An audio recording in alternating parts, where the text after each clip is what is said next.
Hello students, आज इस video में हम करेंगे भक्ति सूफी परंपराएं, जो कि क्लास 12th हिस्ट्री का चैप्टर नंबर 6 है। उसके स्रोत आधारित प्रश्नों को हम इस वीडियो में करेंगे। 5-5 नंबर के 3 क्वेश्चंस हमेशा वार्षिक परीक्षा में आते हैं, तो हमने सीबीएसई और अन्य राज्य बोर्ड परीक्षाओं में पूछे गए जो महत्वपूर्ण अनुच्छेद हैं उनके ऊपर बेस्ड क्वेश्चन इस वीडियो में लिए हैं। तो आपकी अच्छी तैयारी हो सके इसीलिए हमने ये वीडियो तैयार किया है। अगर आपने पीछे के जो 4 वीडियो नहीं देखे हैं, क्योंकि ये सीरीज का 5वां वीडियो है, तो आप उसे डिस्क्रिप्शन में जाकर लिंक में देख सकते हैं। तो शुरू करते हैं अपने वीडियो को। तो पहला अनुच्छेद इस प्रकार है कि निम्न अनुच्छेद को पढ़कर नीचे दिए गए प्रश्नों के उत्तर देने हैं हमारे को। तो शीर्षक है इसका, मुगल शहजादी जहांआरा की तीर्थ यात्रा जो 1643 ईस्वी में की गई थी। तो आइए देखते हैं इसे। तो जो ये नीचे अनुच्छेद नीले रंग से दिखाया गया है और जिसका शीर्षक लाल रंग से है, तो उसे पढ़ना है और नीचे दिए गए 3 प्रश्न, क्वेश्चन नंबर 1, क्वेश्चन नंबर 2 और क्वेश्चन नंबर 3 का आंसर हमारे को देना है। तो जैसा कि आप देख रहे हैं कि अनुच्छेद का शीर्षक है, मुगल शहजादी जहांआरा की तीर्थ यात्रा 1643 ईस्वी में। तो इसमें जो गद्यांश दिया गया है उसके बारे में वर्णन करते हुए वो कहते हैं कि निम्नलिखित गद्यांश जहांआरा द्वारा रचित मोइनुद्दीन चिश्ती की जीवनी मुनीस अल अक्खा यानी कि आत्मा का विश्वस्त से लिया गया है। यानी कि जो मोइनुद्दीन चिश्ती की जीवनी मुनीस अल अक्खा है उसको जो है जहांआरा ने रचा था, यानी कि लिखा था। तो वो लिखती हैं, अल्लाह ताला की तारीफ के बाद जब फ़कीरा जहांआरा आगरा से अपने पिता बादशाह शाहजहां के संग पाक और बेजोड़ अजमेर के लिए निकली, तो मैं इस बात के लिए वादा परस्त थी कि हर रोज़ और हर मुकाम पर मैं 2 बार की अख्तियारी नमाज अता करूँगी। तो यहाँ वो कह रही है कि मैंने अल्लाह की तारीफ़ की, उसके बाद जो फ़कीरा थी, यानी कि जो फ़कीर का स्त्रीलिंग होता है फ़कीरा, तो जहांआरा जो है, जो शाहजहां की बेटी थी, वो आगरा के लिए निकली अपने पिता बादशाह शाहजहां के साथ, और वो फिर अजमेर की तरफ निकली हैं। और वो उन्होंने अपने आप से ये वादा किया था, वायदा परस्त का मतलब वायदे को निभाने वाला, कि मैं हर रोज़ अपने जो भी हर मुकाम पे, यानी मुकाम का मतलब होता है जहाँ भी ठहरा जाता है, रुका जाता है, तो वो कहती हैं कि मैं हर रोज़ और हर मुकाम पर 2 बार अख्तियारी नमाज अदा करूँगी। तो बहुत दिन तक तो मैं रात को बाघ के चमड़े पर नहीं सोई। तो जैसा कि आप जानते हैं, बाघ का चमड़ा जो है काफ़ी सॉफ्ट और मुलायम होता है। तो राजकुमारी जो थी रात को बाघ के चमड़े पर सोया करती थी। तो उसने कहा कि इस दौरान मैं उस बाघ के चमड़े पर भी नहीं सोई और अपने पैर जो है वो मुक़द्दस दरगाह की तरफ नहीं फैलाए। मुक़द्दस का मतलब होता है पवित्र, यानी कि वो कह रही है कि मैंने पवित्र दरगाह की तरफ पैर नहीं किए, क्योंकि ये दरगाह की बेअदबी मानी जाती है। और ना ही मैंने अपनी पीठ उनकी तरफ की। मतलब पीठ फेर लेना जो है एक तरह से उनसे दूर होने वाली बात होती है, किसी भी अपने प्रिय से। तो कभी भी जो है किसी की तरफ पीठ नहीं की जाती अपने बड़ों की तरफ। तो उसने कहा कि मैंने कभी भी उस दरगाह की तरफ पीठ नहीं की और मैं पेड़ के नीचे दिन गुजारती थी। मतलब बजाय कि वो किसी शिविर में रहने के, जैसे बादशाह रहते हैं तो बादशाह शहजादियाँ रहती हैं, तो उसके बजाय वो एक आम आदमी की तरह पेड़ के नीचे ही अपना टाइम गुजारती थी। तो वीरवार को रमज़ान के मुक़द्दस महीने के चौथे रोज़, ये चौथे रोज़ का मतलब चौथे दिन, मुझे चिराग कहते हैं दीपक को, तो दीपक और इत्र मैंने परफ्यूम या सुगंध में डूबे दरगाह की ज़ियारत की खुशी हासिल हुई। यानी कि उन्हें जो रमज़ान के महीने के चौथे दिन जो है दरगाह में जाने का मौका मिला, दर्शन करने का मौका मिला। तो चूँकि दिन की रोशनी की एक घड़ी बाकी थी, तो मैं दरगाह के भीतर गई और अपने जर्द चेहरे को उनकी चौखट की धूल से रगड़ा। तो वो कह रही हैं कि क्योंकि अभी दिन का एक घड़ी बाकी थी, इसीलिए मुझे अंदर जाने का मौका मिला, नहीं तो वो अगले दिन पर भी टल सकती थी। तो इसका मतलब ये हुआ कि दिन की रोशनी में ही जो है दरगाह के दर्शन किए जाते थे, रात को नहीं। तो और साथ ही साथ उन्होंने जो लोगों के जो पैरों की धूल होती है चौखट पे लगी, उससे अपने चेहरे को लगाया और दरवाजे के मुकद्दस दरगाह तक, मुकद्दस में पवित्र दरगाह तक मैं नंगे पाँव वहाँ की ज़मीन को चूमती हुई गई। यानी कि उन्होंने अपना पूरा श्रद्धा भाव वहाँ दिखाया। गुंबद के भीतर रोशनी से भरी दरगाह में मैंने सबसे उम्दा इत्र छिड़का। तो उम्दा का मतलब होता है बढ़िया। तो उन्होंने, क्योंकि वो शहजादी थी, तो उन्होंने बहुत ही कीमती जो बढ़िया किस्म का जो इत्र था वो दरगाह पे छिड़का। यानी कि क्योंकि पहले भी वर्णन किया गया कि वहाँ इत्र की खुशबू से डूबी हुई थी दरगाह, यानी कि और लोग भी इत्र डाला करते थे। चूँकि गुलाबी दुपट्टा जो मेरे सिर पर था मैं उतार चुकी थी, इसलिए उसे मैंने मुकद्दस मज़ार के ऊपर रखा। यानी कि अपने दुपट्टे को जो उन्होंने अपने सिर से उतार लिया था उसको उन्होंने सजदा करते टाइम, झुकते टाइम मज़ार के ऊपर रख दिया। प्रश्न है कि ज़ियारत से क्या अभिप्राय है, यानी ज़ियारत का क्या मतलब है, 1 नंबर का क्वेश्चन है। तो इसके जो है उत्तर मैं थोड़ा सा बड़ा दे रहा हूँ ताकि आप इसको स्पष्ट रूप से समझें। आप चाहें तो इसे एक पंक्ति में भी लिख सकते हैं। तो आइए ज़ियारत का अर्थ देखते हैं। तो ज़ियारत जो है वो इस्लाम में ज़ियारत का मतलब पैगंबर मोहम्मद और उनके परिवार के सदस्यों, जिन्हें अहल अल बैत कहा जाता है, और उनके वंशज जो कि सिया इमामों सहित जो उनके वंशज थे और उनके साथी जिनको सहाबा कहा जाता है, और अन्य धर्मी शख्सियतों, यानी कि धर्म के अन्य जो इस्लाम धर्म के अन्य बड़े बड़े लोग थे, शख्सियतें थी, जैसे कि पैगंबर, सूफ़ी, औलिया और इस्लामी विद्वानों से जुड़े पवित्र स्थानों तक जाने के लिए जाने वाली एक प्रकार की तीर्थ यात्रा को कहा जाता है। यानी कि आप संक्षेप में कहें तो इस्लाम धर्म में ज़ियारत पवित्र इस्लामिक स्थानों और दरगाहों के तीर्थ यात्रा को कहते हैं। तो क्वेश्चन नंबर 2 है, जहां आरा द्वारा दरगाह के दर्शन के दृश्य का वर्णन कीजिए।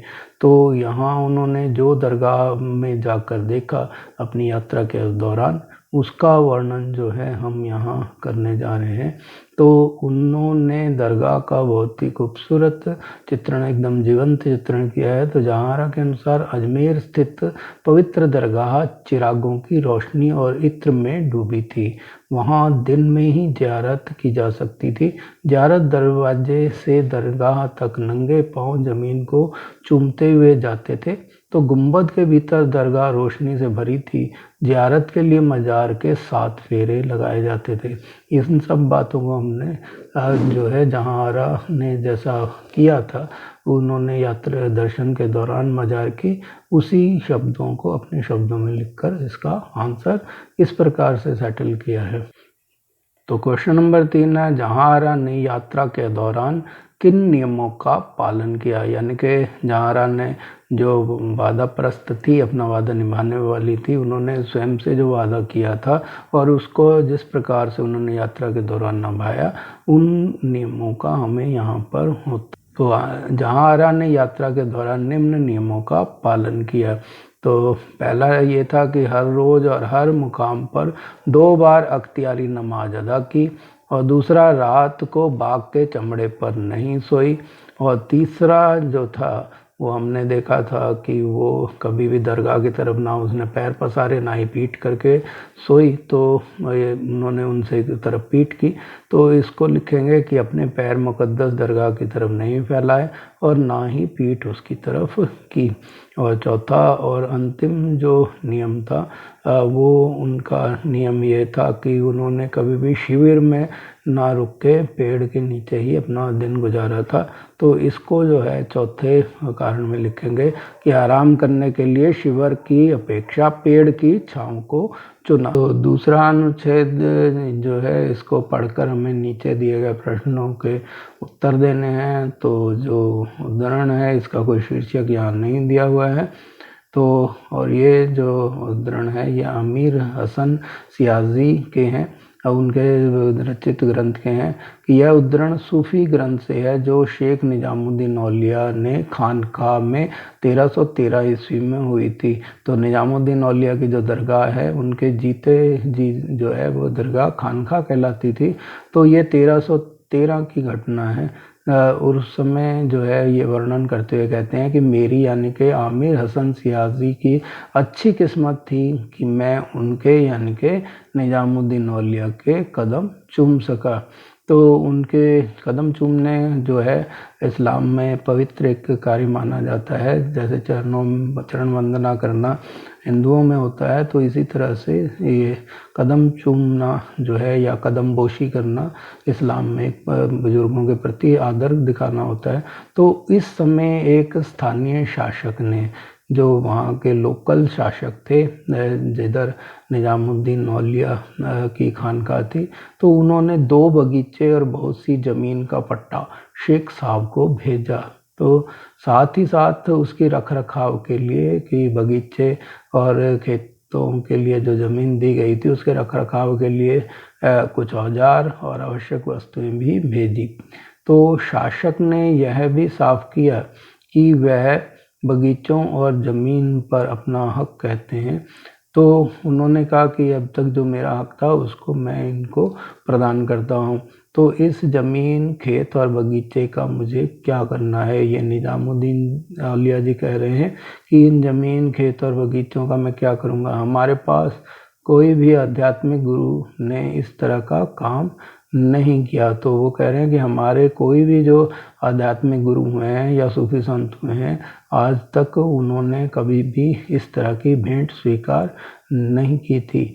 फिर उन्होंने जो है एक उचित कहानी सुनाई और वो कहानी इस प्रकार थी कि सुल्तान गियासुद्दीन जो तुगलक वंश के संस्थापक थे, तो उन्होंने जो उस समय उलुग खां के नाम से जाने जाते थे, तो गियासुद्दीन तुगलक को उलुग खान कहा जाता था, ने शेख फरीदुद्दीन से वो मिलने आए थे। तो उन्होंने शेख को कुछ धनराशि और 4 गांव का पट्टा भेज दिया। तो धन दरवेशों के लिए था और ज़मीन जो है वो शेख के अपने इस्तेमाल करने के लिए थी। तो मुस्कुराते हुए शेख अल इमाम यानी कि फरीदुद्दीन जी ने कहा कि मुझे धन दे दो, मैं उसे दरवेशों में बांट दूंगा, पर जहाँ तक ज़मीन के पट्टे का सवाल है तो उसे उन लोगों को दे दो जिन्हें उनकी कामना है या जो ज़मीन की इच्छा रखते हैं, ज़मीनों को पाने की इच्छा रखते हैं, ये ज़मीन उनको दे दो। मेरे पास आप जो धन दोगे उसे मैं स्वीकार कर लूँगा क्योंकि उसे मैं बांट देता हूँ। तो यहाँ 3 प्रश्न दे गए हैं, question number 1, question number 2, question number 3। तो क्वेश्चन नंबर 1 और 2 तो 2-2 अंकों के हैं, लेकिन क्वेश्चन नंबर 3 जो है वो 1 अंक का है। तो पहला प्रश्न करते हैं कि उलुग खान कौन था और उसने धन को किन लोगों के लिए दिया, यानी कि उलुग खान ने जो धन है वो किन्हें दिया। तो इसका उत्तर जो है यहाँ हम देखते हैं कि अनुच्छेद के दूसरे पैराग्राफ के अंदर है कि फिर उन्होंने एक उचित कहानी सुनाई और सुल्तान गियासुद्दीन जो उस समय उलुग खान के नाम से जाने जाते थे और शेख फरीदुद्दीन से मिलने आए थे जो कि उनके आध्यात्मिक गुरु थे। तो उन्होंने शेख को कुछ धनराशि और 4 गांवों का पट्टा भेंट में दिया। धन जो है दरवेशों के लिए था और ज़मीन शेख के अपने इस्तेमाल के लिए थी। तो मुस्कुराते हुए शेख साहब ने कहा कि मुझे धन दे दो, मैं इसे दरवेशों में बांट दूंगा, पर जहाँ तक ज़मीन के पट्टे का सवाल है उसे उन लोगों को दे दो जिन्हें इसकी कामना है। यानी कि कहने का मतलब है कि जो निजामुद्दीन औलिया जी थे वो उन्होंने अपने स्वयं के लिए कुछ नहीं रखा था। तो यहाँ जो प्रश्न है कि उलुग खान कौन था, तो उलुग खान जो है वो गियासुद्दीन के नाम से जाना गया, यानी कि गियासुद्दीन तुगलक को उलुग खान कहते थे। और उसने जो धन दिया था वो यहाँ लिखा हुआ है तीसरी लाइन में पहले पैराग्राफ की कि धन दरवेशों के लिए था तो इसका उत्तर होगा कि उलुग खान वो सुल्तान गयासुद्दीन तुगलक थे और उन्होंने धन दरवेशों के लिए दिया था। तो इस तरह से 2 पंक्तियों में इसका उत्तर संक्षेप में लिख सकते हैं। निजामुद्दीन औलिया को स्थानीय शासक ने कौन सी वस्तुएं भेंट की? तो यहाँ पर जो जो उन्हें दिया गया वहाँ अजमेर में, उनके बारे में हम यहाँ लिखेंगे। तो यहाँ देखिए कि उन्होंने कहा, जब वो उनसे मिले निजामुद्दीन औलिया जी से, तो उन्होंने देखा कि यहाँ पर जो है बहुत सारा जो लोग हैं वो क्या है कि इस बात में अपनी खुशकिस्मती समझते हैं कि उनको, शेख साहब को कुछ मदद की जाए।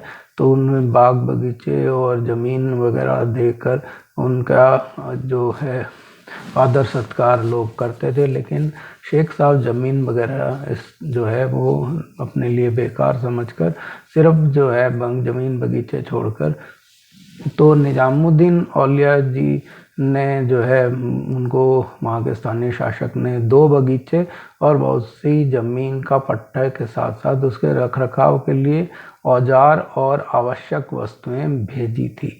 यानी कि उन्होंने ये सब उपहार देकर निजामुद्दीन औलिया जी के प्रति अपनी श्रद्धा प्रकट की थी। प्रस्तुत उदाहरण के आधार पर शासक और सूफी संतों के संबंधों की व्याख्या कीजिए। 1 नंबर का प्रश्न है, इसलिए ज़्यादा विस्तार से नहीं लिखना है।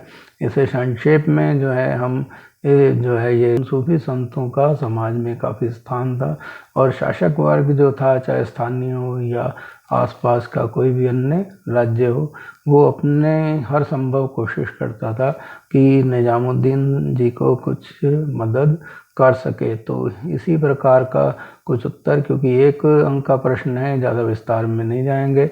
तो शासक जो थे वो सूफी संतों के प्रति आदर भाव रखते हुए हर तरीके से उनकी मदद करने का प्रयास करते थे। यानी कि शासक जो थे वो जो है निजामुद्दीन जी की काफ़ी इज्जत किया करते थे। शासक सूफी संतों के प्रति आदर भाव रखते हुए हर तरीके से उनकी मदद करने का प्रयास करते थे।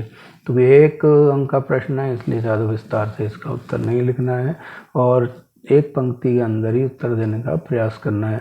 तो अगर आपको मेरा वीडियो पसंद आए तो इसे लाइक कीजिए और मेरे चैनल पे नए हैं तो रेड बटन दबा के इसे सब्सक्राइब कर लें, ताकि आगे आने वाली वीडियो के नोटिफिकेशन आपको बिना किसी की मदद से अपने आप मिल सके। और इस वीडियो को ज़्यादा से ज़्यादा शेयर करें ताकि दूसरे लोग भी इसका भरपूर फायदा उठा सकें। धन्यवाद।